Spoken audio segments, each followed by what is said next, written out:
Hello, everyone. Welcome to another episode of Tales from the Wandering Scribe. I'm your host, Gabriel Garcia, otherwise known as the Scribe. Joining me today is a very special guest, and I do mean special. He is probably the youngest author I have had on my channel, on this podcast ever. He has published his first novel, Stormless, and plans to make it into a trilogy, which I wish him the very best on that. Joining us today for the first time ever on the podcast, let's give a warm welcome to author Nick Stitle. Nick, thank you so much for joining us today. Yeah, I'm happy to be here. Thanks for having me. You're welcome, Nick. So tell us a little bit about yourself and how you brought Stormless into reality. So I'm Nick Stitle. I'm 17, and yeah, I've written a book. That's probably the most important thing about me right now. So I'm that's really dominating my life right now, which I'm not complaining about at all. And really, most of what came to be about bringing that book to life was just a lot of basically hiring other people to help me proofread the book and kind of help us kind of learn the ropes as we were self-publishing Stormless and getting it out there. So there was the writing it portion, of course, and that I did alongside school for a long time.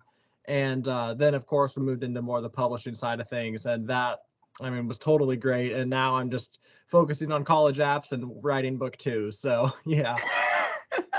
Oh man, awesome. Well, I started reading a little bit of Stormless, and wow, quite the lore you have created for Stormless. The map is incredible. The characters are. I had to read a few times just to understand. Wait, okay, who's this? Who's this? Who's this? It's just so fascinating, and I love seeing that in stories. Really good stories. So I read up more about of who you are on your website and your Amazon Barnes Noble bio. And just so I understand, so you began writing very early on, like middle school, was it? That's really kind of where the writing bug kind of came about? Yeah, so I started writing in sixth grade, I think. I'd obviously written for school before that, but it was in sixth grade that I first started writing for fun and was I really like reading, so maybe writing something I should try. Nice. And then from there, that's when you kind of just develop Stormless over, I imagine, a series of drafts because, to get a first book published, that has to go through series of revision and still also in school, balancing writing and schooling as well as other activities. I can imagine that's quite a diligent process. Yeah, so I actually didn't start on what technically became Stormless until my sophomore year at high school. So Okay. I was writing an entirely separate series throughout all of middle school, but there were definitely a lot of parts of it that kind of got reincarnated into Stormless in a sense. But yeah, I almost consider those like my very distant first drafts of Stormless because a lot of the characters are the same. It's just the setting's a little different and the general story is a little different. But yeah, it definitely was a multi-draft process. Wow. And when you finally did get Stormless out into the public and publishing it on Amazon, Barnes & Noble, and establishing your own website, congratulations on that too. What was the initial feedback like? And this is like a two-parter. In the initial draft phase, when it was still, going through a series of revisions, and then the final product when it was finally published. So the initial draft feedback was definitely that it was good and well written and stuff. And this was mostly coming from my parents and friends and, outside family and stuff like that. But the main complaint was that it was very, very complicated. And I would say that for the first couple drafts, that was very true. I added a lot of aspects to the story that didn't really add a lot in terms of developing the characters or the plot, but were just kind of there just to complicate things. So that was kind of the first feedback. It's good, but it doesn't make a lot of sense. And then after a couple more drafts, really cut down on a lot of that and got it more down to just what is, really needed to put the story forward. Right. And then when I eventually published it, The feedback has been largely positive, mostly for 4 and 5-star reviews, and I've gotten a few of the same like critiques and stuff that are saying like it is a little complicated and a lot to understand, and I think that's true with really any high fantasy novel. But the reviews have been largely positive, and I've just been absolutely thrilled to see that, because I think I really was able to cut down on a lot of that extra nonsense that just overcomplicated things before I actually got the book out there. I know exactly what you mean. When I actually published my story, a lot of feedback people gave me was like really good, but you got to pull back on like not being too complex because you don't want to confuse the reader.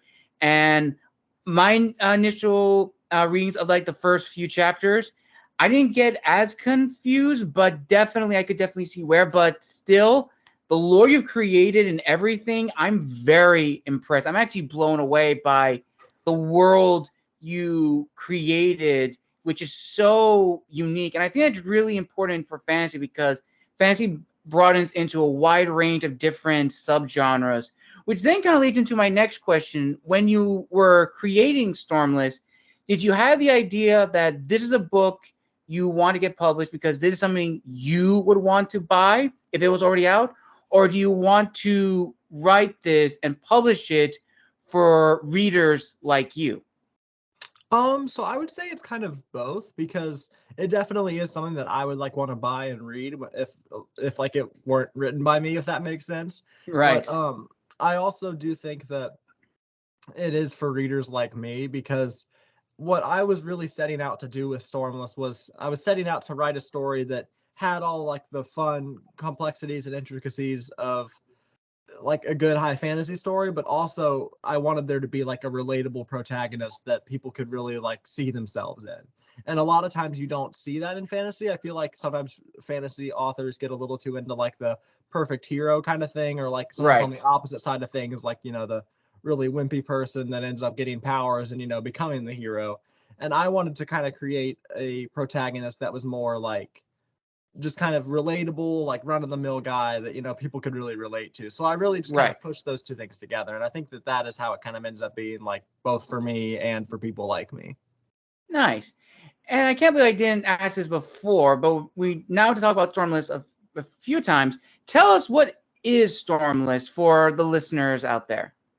So Stormless, just to briefly explain, is set on the world of Aris, which is kind of dominated by these magical storms that fuel the magic system on the continent. And it really centers around the return of ancient magic to this world, and it follows 3 different storylines that all kind of deal with different sides of that. Nice. Very nice. And I understand there's 3 characters that are in the story. What can you tell us about those 3 characters and how they're different from each other? So the 3 main characters that the story is mostly written from the perspective of, the first is Castian. He's definitely like the main character of the story, and he is essentially like a self-insert of me, because once again I wanted to see like myself in a story. So naturally I put myself in the story. And Nice. obviously he's a little different because he's a little bit older than me and also set in a very different world. But he is a lot of his story right now centers around his battle with anxiety, which is something that's in my past, so definitely something that I have a good idea of how to write. But Okay. that's a lot of his story right now, and also he is one of the few protagonists in the story that doesn't have any magic, so he really like that kind of feeds into it, and also plays a big part in his arc. And then the second character, I would say, like in terms of like screen time and stuff, would probably be Asteros, and he is complete opposite of Castian because he is one of the most powerful people on the continent, and he is part of a group that basically kind of rules things from the shadows. Like they don't have any real political power like on the surface, but with how Right. powerful they are, they really do control almost everything. And he is very ambitious, and like he knows what he wants, which is very different from Castian again, because Castian really doesn't know what he wants. And then finally, we have Phelan, who is the prince of the most powerful city on the continent.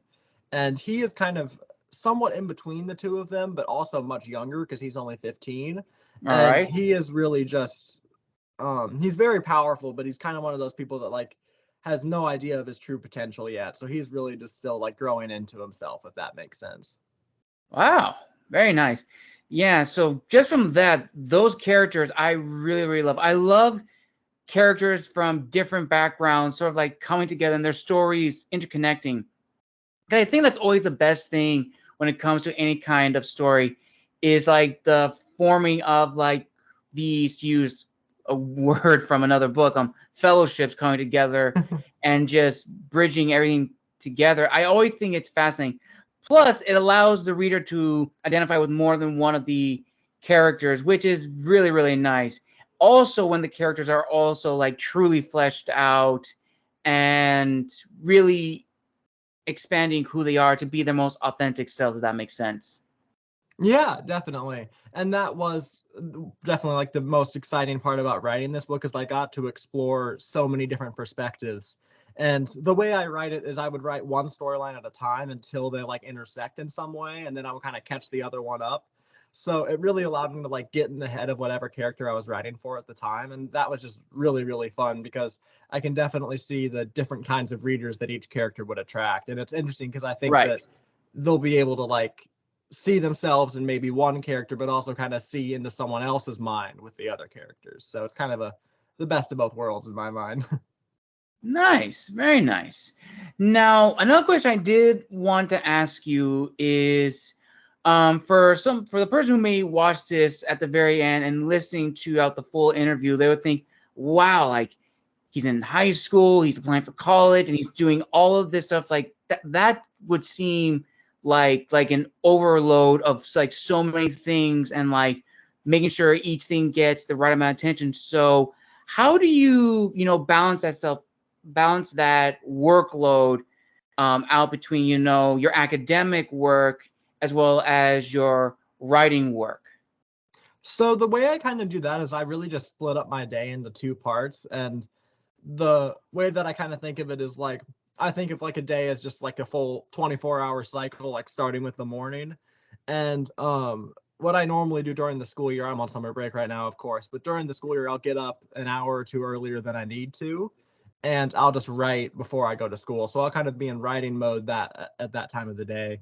And then once I go to school, I'll just completely forget about everything book related and just focus on school and academics and stuff like that. And then once I get home, kind of the same story. I'll work on homework for a while, and then if I have time towards the end of the night, I'll start working on my book again. So it kind of cycles back so that like I'm still in book mode when I wake up in the morning, and then I get to work on it again before, of course, going back to school. So the way I really do it is I just kind of split up the day into different parts. So that way Right. I don't like sit down at my desk and I'll kind of, have that battle of like, well, do I work on my book right now or do I work on my schoolwork right now?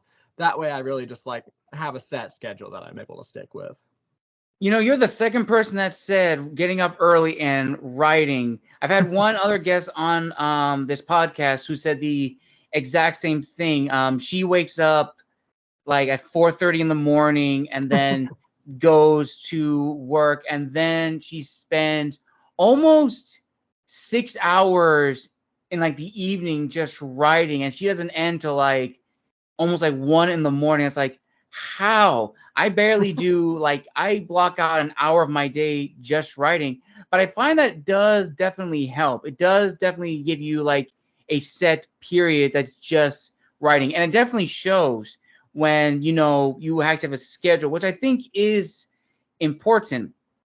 And then, kind of my question I'm going to develop into this is, when you began creating Stormless after a series of revisions, I can imagine that there were probably some moments that were probably maybe you were probably maybe frustrated, you maybe didn't want to write, you want to take a break, or maybe not continue writing at all. Maybe you had like a writer's block or a dark day. So my question to you is, what still motivates you to write? What is your why? So for me, my why is really like it sounds kind of selfish, but it really is just myself in a sense because I really do just enjoy writing like fundamentally. And I think if I didn't, it'd be very hard to stay motivated because I definitely am motivated to write like by my family and my friends and stuff because I, want to be able to create a story that they all enjoy. But I think the most key part of it is the fact that I enjoy writing like just on its own.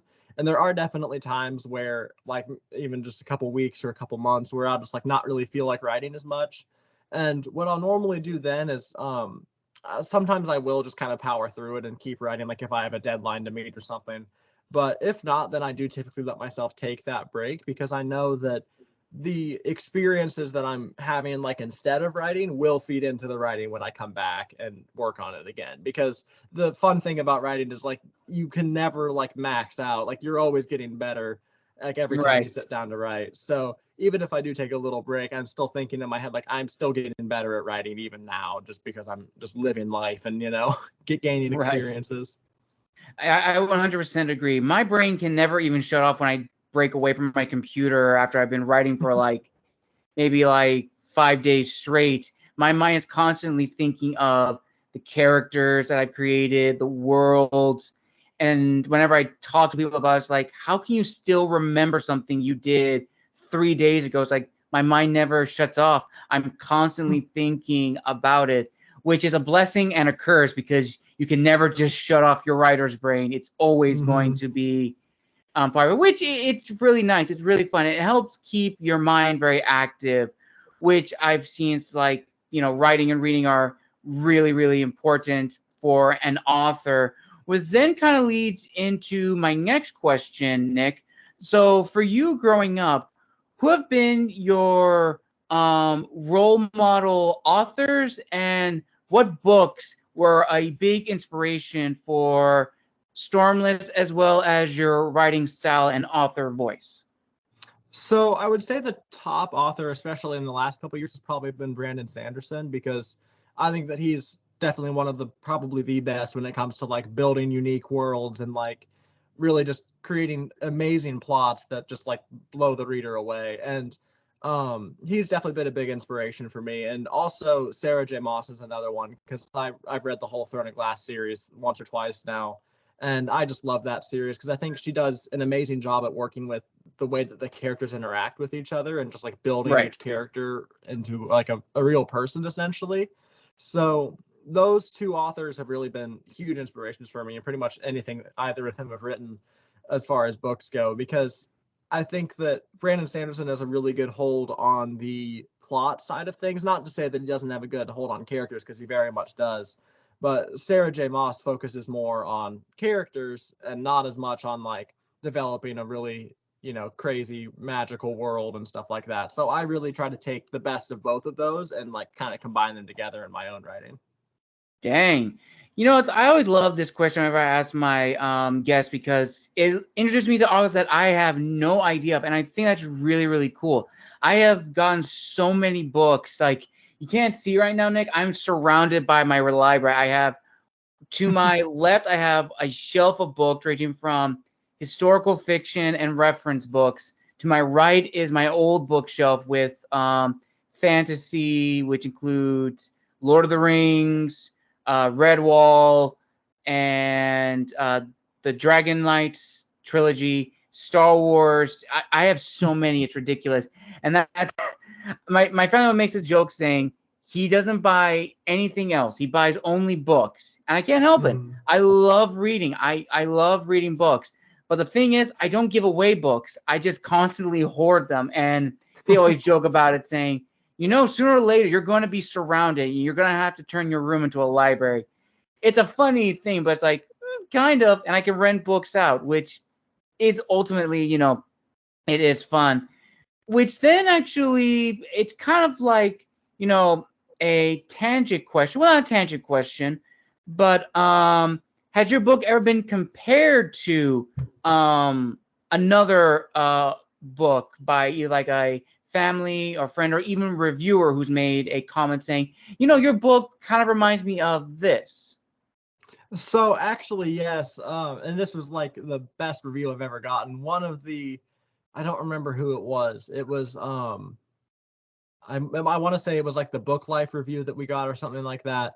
But anyway, they said something along the lines of like Stitel's world is like massive in scope, even Sandersonian, as one might say, as in like Brandon Sanderson and stuff. So that was the best review to me ever, because like he's my favorite author, of course. So hearing that someone read my book and thought like, wow, this world's like on the level of a Brandon Sanderson book in terms of like complexity and stuff like that. Like that was really, really great to hear. But I think he's probably at least the only one I remember where I was compared to another author like that. Nice. I'm actually glad you actually brought up that review, because that leads also to another tangent question, which I think is equally important to ask. When you published Stormless, do you remember the first review that you ever got? And do you remember like how that made you feel at the time reading it? So the first review I ever got that wasn't like from someone that I knew personally, because of course I've gotten reviews from people that I know, Right. but the first one from someone that I didn't know was I don't remember the name obviously because it was a while ago, but basically they said that I think it was a 5-star review, and they said that they really enjoyed it and included like a passage from the book. But what was kind of funny was the review was like, it seemed like it didn't entirely like match with like the message of the book, if that makes sense. So I'm wondering like if they wrote it like before they were done with it, because it was kind of funny to see that, because like it was a really great review and they did find that passage from like the middle of the book, so they obviously were reading it. But like it was just funny because they said something along the lines of like, oh, it has a timeless message of like hope and encouragement, when like, because it's the first in the series, it has a pretty cliffhangery like kind of tragic ending. So it was just Right. kind of funny to see that review. But yeah, I was pretty happy with it. Right. And I definitely think that when getting a book published and putting it out there, I think one of the most anxiety fueled feeling for any author is just waiting for that first review and how that's going to be like the staple. I remember when I got my book, The Gathering. This wasn't even before it was even published. It was on like a writer site, Inkit. When I finished publishing it, and well, not publishing it, but like when I finally got it out, I didn't know what the reviews were going to be. Some of the reviews were one sentences, which was like, okay, that's pretty good, but actually give me something that to work with, be it good or Yeah. bad. And I remember like I would be like chomping at the bit to see what the next review would be. And it's always like that's probably one of the most infuriating things when it comes to like writing and just like being an author, is like the reviews, because this will be a question like later down, but I think it's important to talk about this for authors. The thing that really drives the book is not how much sales your book makes. I mean, yes, sales are important for the book, but it's also the reviews. The reviews are what makes the book important. What makes the book sell. And those are really, really important. So I would also, Nick, did you have any comments on that too? Yeah, definitely. So when it comes to reviews, like it definitely just takes some getting used to whenever you get a review, because like you can't let it affect you too much, because like you'll get a Right. 5-star review and you'll be like on top of the world. You'll be like, I'm the best author ever. And then the next day you'll get like a 3-star review and you'll be like, what's wrong with me? Why'd I get a 3-star review? And Right. it's just you gotta kind of learn to like take everything that a reviewer says with a grain of salt, because in most cases a reviewer is just like an everyday reader, and while that doesn't discredit them, it definitely like does put it in perspective, because it's not like, the most renowned book critic in the world like hated your book or loved your book or something like that. So just, I think that the most important thing to keep in mind is most readers are, like us writers, because writers love to read. Right. And it's just good to remember that like you're really just getting feedback from another regular person, and that Right. kind of takes away from some of the power that reviews can hold over people, because it's just so either rewarding or like crushing to get a good or bad review depending on what it is. So it really is important to kind of take some of that power away from them and just have your own pride and stuff like that. Right. It's always good to, acknowledge the review, the feedback, but like I said, always take like with a grain of salt, because sometimes a person who may read a book that either you created, you say, okay, that was good. May not be my cup of tea, but I enjoyed the book. And sometimes we have to, as authors, accept that people who buy our book sometimes will not be the audience, we have in mind. It will just be like the general consumer. And it's important to recognize that as well. And that kind of then leads me into like a really, really important question, which is going to be very many layers, but it's equally important, which is the publishing process. So, Nick, probably the first question is when you made the final draft of Stormless, when it was like perfect, this is it, mwah, it's beautiful. Did you initially want to do traditional publishing, or did you research and decided I want to go the self-publishing route? So I did actually want to do a traditional publishing off the bat, but that honestly changed pretty quickly because what we kind of realized was traditional publishing is just real it's really really competitive to get an agent, as really anyone will tell you that's tried to do it or did do it successfully even. Right. And it's just a very hard industry to break into. And for me, it was really just like as I've said and as I said earlier, like I'm writing for myself more than anyone else. And Mm-hmm. really I just want to get my work out there. I don't really care too much about how exactly I do that. So I think we queried a few dozen agents. It wasn't like just one or two, but we queried a good amount, and we didn't get signed with any of them, obviously. Right. So what we ended up deciding after, I think like the probably 40th or 50th one, is like, we'll just self-publish this one and, see if we can get picked up for the rest of the series, or even self-publish the first couple and then get picked up later. And the reason we decided to do that was really just partially because of time, because since I'm going to be going off to college, not this year, but the next year, Mm-hmm. I know I'm not going to have as much time to be writing in general. So I didn't want to be putting so much time into trying to get an agent and then Right. maybe in like 2 or 3 years finally get one, but then now I have no time to write books 2 and 3. So I didn't want that to happen, was one of the main motivations for choosing self-publishing. And it's been a great experience. I definitely would recommend self-publishing to anyone who thinks that that might be the right way for them. Yes, and I also think so. We're talking about self-publishing. I think we also need to take the opportunity to like, you know, educate those who may go into self-publishing route, in sense that for listeners out there, I've always talk about this question because it's a really important one. It's all on you. Marketing, finding a cover artist, finding an editor, that takes money. That's your own money that you have to really do. And sometimes it's a little intimidating because you don't know where to begin. You don't know who to turn to. It's really kind of intimidating when it's all on you. Yes, self-publishing does give you a lot of autonomy over your work. So Mhm. no one can like change it or sell it as something else, but you always have to know that going in. So, Nick, for you, when you went the self-publishing route, what was like the first thing you knew you needed to get done? Like, what was the first priority in your list of getting Stormless out into the world? So first, before we actually decided to go with self-publishing, we knew it was kind of in the books, but we weren't sure if we were going to go self or traditional. The first thing we did was get an editor for me. Mm-hmm. And that was a fantastic decision. It obviously is very expensive because we did a line by line edit where, like, they go through and say, like, maybe add a comma here, or like use this word instead of this word, and that sort of thing. But that was very, very helpful because, especially for a first time author, it's just really hard to write something and then have it be worthy of publication, like right off the bat. I mean, you need to do a lot of editing, and not just your own editing. Like, you need to have other people take a look at it. So Right. that was definitely the top of the priority list at first. And then once we decided we were going to be self-publishing, the first thing we did was get a developmental editor, because one of the things that we ran into when we were trying to find an agent for my book was that it was way too long. And now what was originally book one is now actually books 1 and 2. So half of what I was originally pitching is not currently published, because it would have been like an 1,100-page book. And that, from a first time author, is just not a commitment that a lot of readers are willing to make. So No.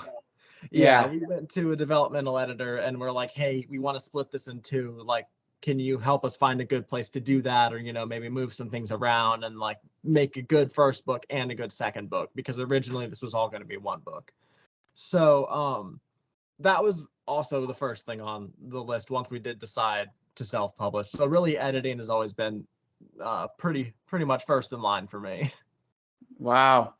I understand. The editor I think is really important. When I made the decision to go in the self-publishing route, I have a good friend of mine, Kim Applegrin, lovely person. She's a South African-based artist who published her book before me.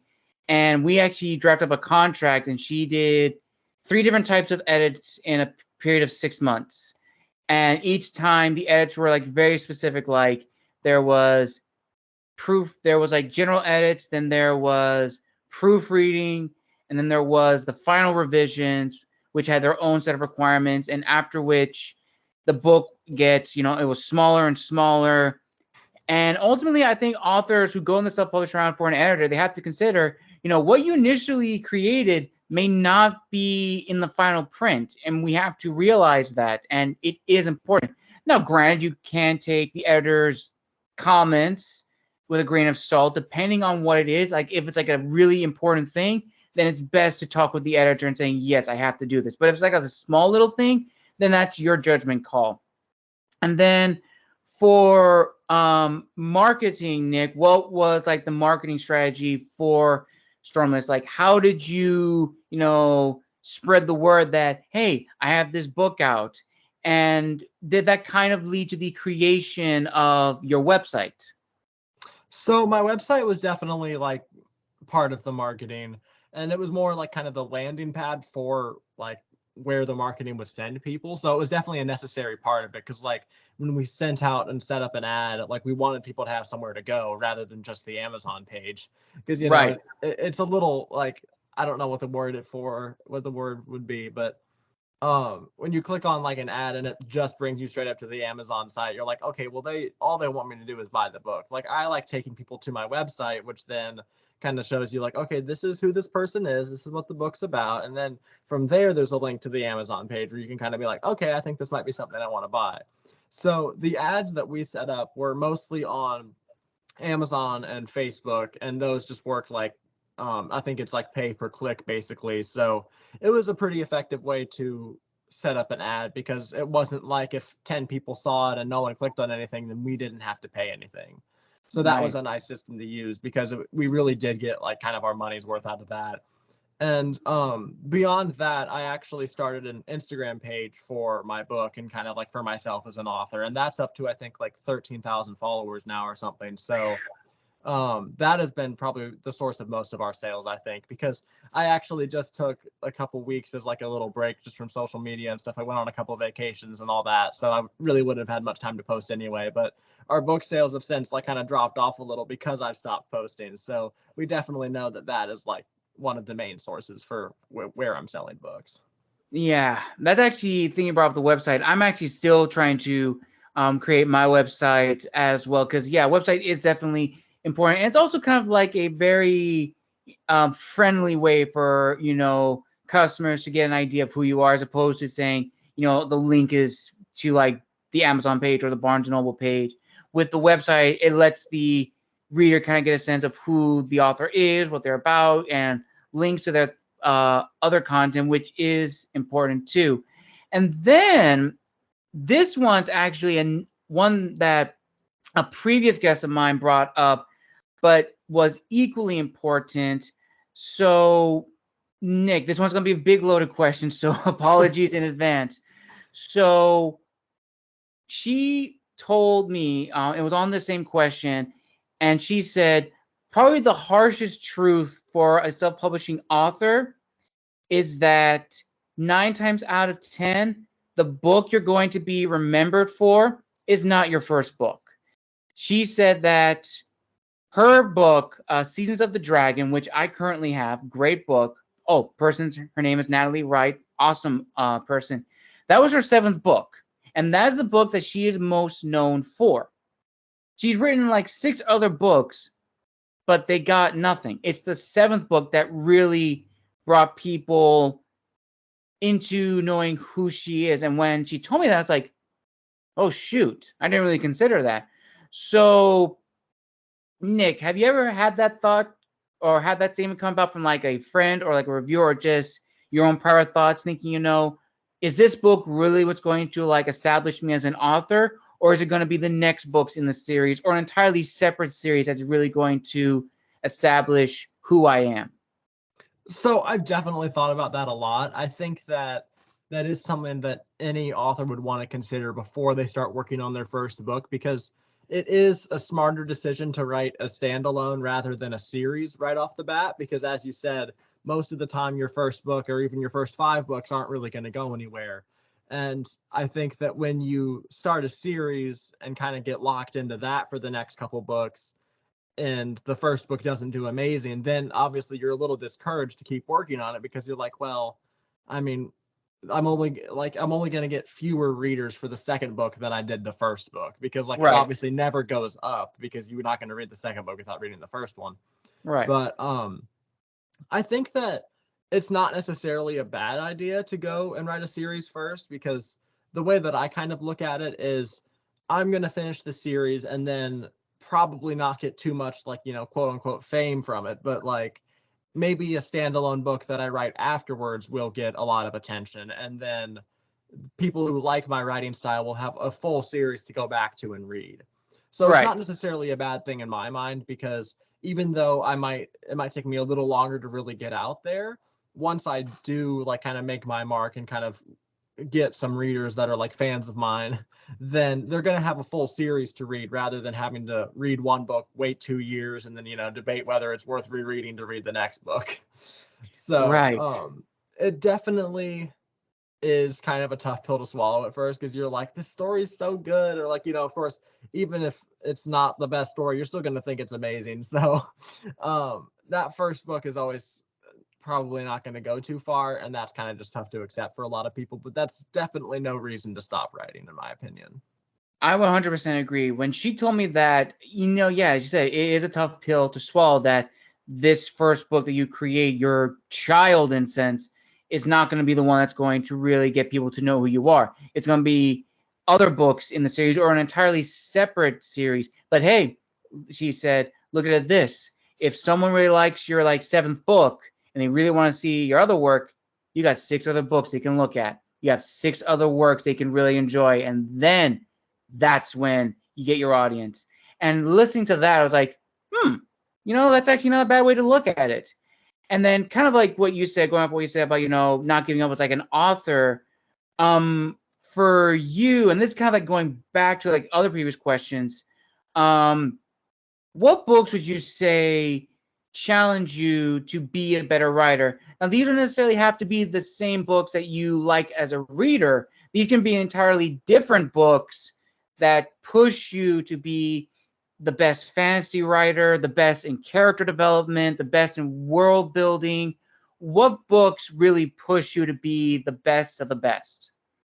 So I would say the biggest book, or I guess book series, that has really pushed me to like just make myself a better writer has definitely been the Stormlight Archive by Brandon Sanderson, because that is really an example of taking a massive idea and just a huge world and making it understandable to the reader, and like really still keeping the reader interested in the characters and stuff like that.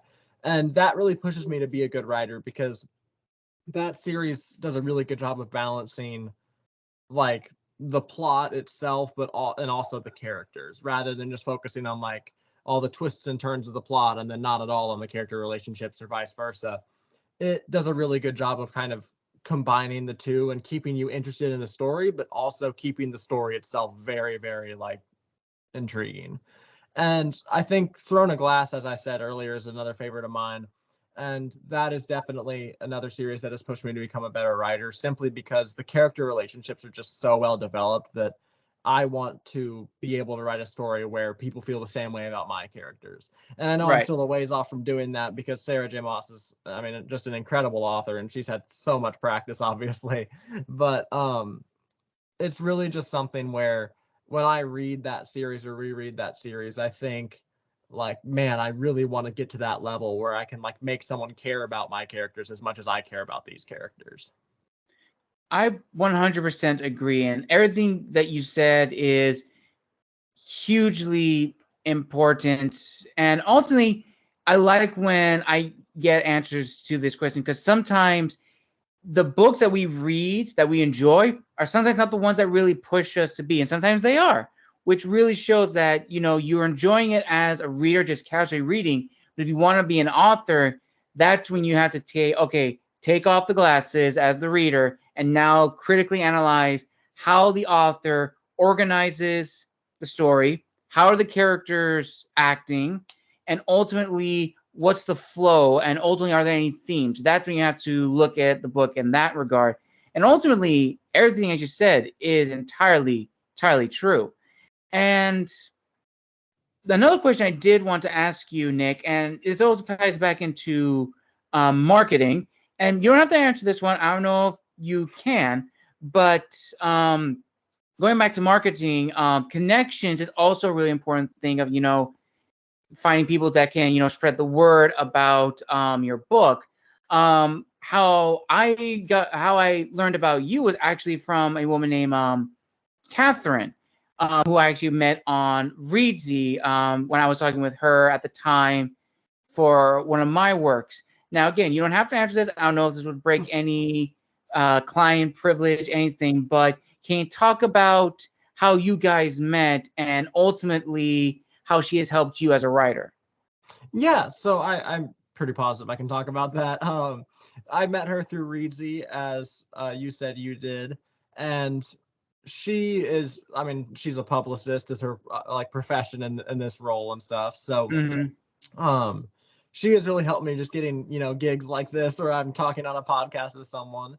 So she has been really great with just pushing me to like gain a better understanding of not only how to like talk about my own work and kind of get it out there like on podcasts or interviews and stuff like that, but also just on how to like talk in an interview in general. So she has really kind of helped take me into that like next level. I like to think of like not just being a writer, but being a writer who can also promote their own book, and that's helping with the Right. social media as well. So she's definitely been a very helpful person to have on our team. Nice, nice. That's actually really cool because she gave me like everything about you, from the website, the book, and ultimately when I was reading your bio, I was like, holy mackerel, he's only 17. He's published his first novel, which is funny. I found out when you actually published your book, it was actually a few months after mine, and it's like, oh, that's trippy because mine was published around I think like March, April, and I think yours was also around that as well. It's like, okay, that's a kind of a weird coincidence, but a fun one at that. So that's a nice little thing I saw. And kind of going back into, help and support and like these great connections. Who would you say has been like your biggest supporter as, an author? And this is probably a very important question, which is, have you ever gotten a sense of validation from possibly other authors, other indie authors in the community or in the world? Or do you think that authors should not seek validation or right to seek validation from others? So I definitely think that you shouldn't write like just to seek validation, but that being said, it is nice to have your work validated, obviously, and to Right. have someone say like, "Oh, this is a genuinely good book." And my biggest supporters have definitely been my parents. They've been the ones that have really pushed me to like publish my book in the first place, because I knew it would be pretty expensive, and obviously at the time I was like 16 and didn't have any money, so I Right. was like, if we're going to publish this, you guys are going to be the ones paying for it. And they're like, oh, that's fine. So they've been totally supportive with all of that, which I'm super thankful for. And they've just been my biggest cheerleaders from the start. And as far as validation from other authors, one author that we've connected with, and it's a long story of how all this came to be, but we had a 1 hour Zoom with Christopher Polini, who wrote the Aragon series. And Whoa. yeah, so he's a traditionally published author. At the time, he was self-published when he first wrote that book, but now it's traditionally published.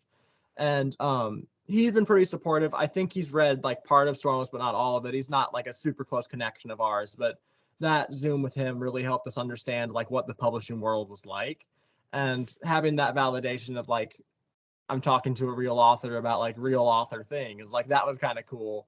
But as far as other indie authors go, I've gotten some feedback from other indie authors on my Instagram, but I would say that it's definitely not something that you want to be too pushy about seeking out, because I Right. will sometimes get DMs from other indie authors. They're like, hey, I just wrote this like 800-page book. Can you read it and like write a review for me? And I'll be like, I would love to, but I'm also writing my own book right now.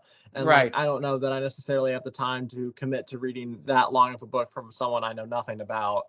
Whereas like most of the time when I'm reading, I'll like for fun and stuff, I'll read from like Brandon Sanderson or Sarah J. Maas, someone Right. that I really like know I'm going to love.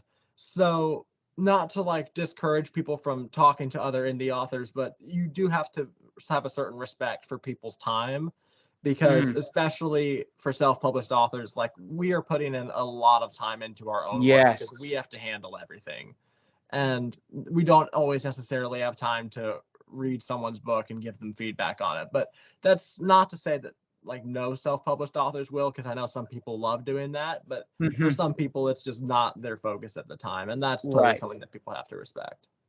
Definitely, definitely. And just a little brief tangent, Nick. There's actually, I'm gonna do a little shout out here. If you're ever looking for good people to like really establish connections and who like the same stuff, shout out to Kim Applegrim on Instagram, Raven White on Instagram, Rob Shackelford, author of The Traveler Inceptio, and I'll probably list a whole bunch more after the interview. But those are like the top three who are like the best, especially Kim. She's like the best. She's like the biggest spokesperson for indie authors, and you will not be disappointed. She will tell you as it is about the story. She'll give you the greatest feedback. She'll give you all the critiques. A wonderful person and a wonderful human being. She's given me like a lot of great advice of what to do, and we've helped out each other, which ultimately leads to like the one of the last questions of this interview, and possibly my personal favorite. Nick, what is your word of wisdom to the indie authors out there who want to transition from a writing as a hobby to a profession in book writing? So I guess I would say I have two pieces of advice for people in that position. And the Mm-hmm. first would be like, make sure you love writing and always keep writing. Because if you do want to transition and make it more than just a hobby, you're going to have to really enjoy it. And I think that if you are like thinking of making that transition, then you're going to like probably already enjoy it a lot. So that's not really something you have to worry about. But I guess also for people that are more like debating if they want to make it one of their hobbies, just make sure that you enjoy writing it in itself, because if you're just writing for the validation, you're going to burn out pretty fast. Mm-hmm. And beyond that, once you are actually like debating whether or not you should publish your book, know that a lot of the time that you're spending on this book, like once you've already finished those first couple drafts, is not going to be spent writing. And that's definitely something that people don't really realize. Like when people think of someone who writes for a living, they think of someone just sitting at their computer and writing 24/7. And really, like writing is only like half of it, or maybe even a third of it, Yes. because there's so much just like networking and communicating back and forth with an editor or a publicist or a marketing team, and of course searching for those teams or searching for an agent. And there's just a lot of time that you spend not actually writing that I think people don't really realize. So like if you do want to make it more than a hobby, make sure that you're willing to put in the time and also the money to really get the book out there, because otherwise it's just kind of spinning your wheels a little bit. Like it's definitely good to write if you enjoy it and have fun with it, but if you're wanting to like make it more than a hobby and maybe even make money off of it, then you're going to need to put in a lot more time to it. Probably the best words ever. I cannot tell you how many times people have like, there's like, we all as writers, we share the same mind, because that is exactly the same answer that every author I've had on the show say. And it's beautiful. And that just shows, we have like this sense like community is like, we all think the same thing. We may write in different genres, we may write different styles, but ultimately our words of advice and words of wisdom are generally the same thing. Have a love of writing. Definitely put in the effort to actually make this into a profession. Dedicate some time to writing, and then dedicate time away from writing. Take a break from it. Go back to your computer or your notepad if you write like that after a few days to see if you still enjoy what you wrote. And if you did, keep going. If you didn't, then make some changes, and that's what you focus on. Ultimately, writing is work, and it definitely should be treated as work. But if you are just starting out, balance it. As one author said on my show, don't quit your day job. You're not there yet. Have writing on the side in like the profession, but once you establish that you can make a living from this, then gradually put more and more time into it. And with that, listeners, this concludes another episode of Tales from the Wandering Scribe. Now, Nick, thank you so much for being an amazing guest today.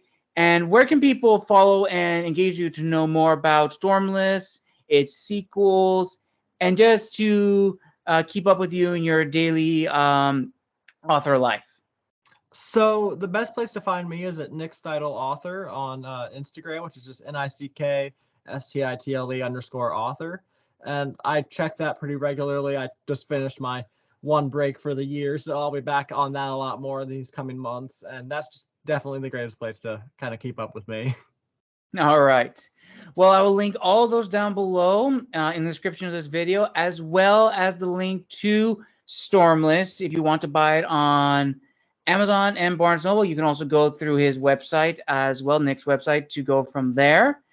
And also, little self-promotion for myself. Make sure to check out The Gathering. It's still available on Barnes & Noble. And yes, this concludes another amazing episode on Tales from the Wandering Scribe. Again, I want to thank Nick for joining us. Thank you so much for being here. Thank you so much for just being like an awesome guest. I'm just so mind blown. I still can't get my head wrapped around the idea that at 17 you've already published your first book and planned it into a series. And just from the frame on your wall, I mean, that is just an eye candy. It's just incredible. So I wish you great success in your author career. I wish you the best going forward in your personal life. And yes, I just wish you the best of success going forward. Yeah, thank you so much. And of course, I wish the same for you. This has been a lot of fun. All right. Well, listeners, I hope you enjoyed this episode. Make sure to like and subscribe. And this has been The Wandering Scribe, signing out.